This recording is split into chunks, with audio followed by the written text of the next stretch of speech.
shirkadda YouTube-ka ayaa waxay baangaraysay ama xanibaad dul saartay janaalka wiilka yarka ee la yiraahdo iShowSpeed adigoo ugu yaraan mid ku meel gaar ah. Banned on YouTube on my main channel. I cannot stream or do anything, guys. sababta xanibaaddan loo dul saarayna waa arrintan khatarta leh ee uu sameeyey.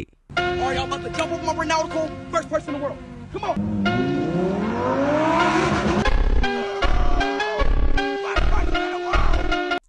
asalaamu calaykum, soo dhawaada saaxiibayaal. wiilkan yarka ee magaciisa la yiraahdo iShowSpeed waxa uu ka mid yahay dadka ugu caansan adduunka marka la eego dhanka internetka.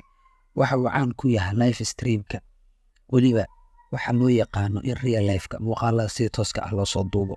sidoo kale waxa uu sameeyaa waraysiyo uu dadka caanka ah la yeesho oo weliba aad iyo aad u qosol badan. waa nin social media fahamsan, active ah, majaajilayste, gamer, taageero weyn ee Cristiano Ronaldo.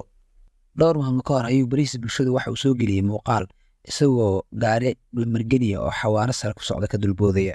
muuqaalkii ayaa baraha bulshada dood badan ka dhaliyey.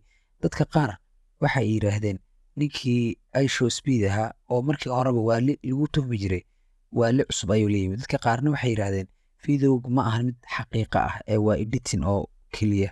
kadib live ayuu soo galay, si toosa ayuuna gaariga uga dulbooday. weliba markaan hal gaari maahane 2 gaari oo nambargeniya oo si xawaaro sare lagu socda ayuu ka dulbooday. arrintaas khatarta leh markuu sameeyey, YouTube ayaa ka dabeeyey. hal maalin kadib ayuuna strike u dhuftay, waxaana lagu yeeri waxaad ku xadgudubtay community guideline-keena. arrin khatar badan oo halis nafeed ah ayaad ku samaysay YouTube, weliba si live ah.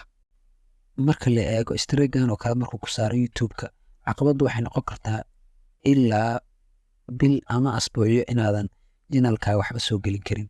macnaha xanibad ayaa lagu saarayaa.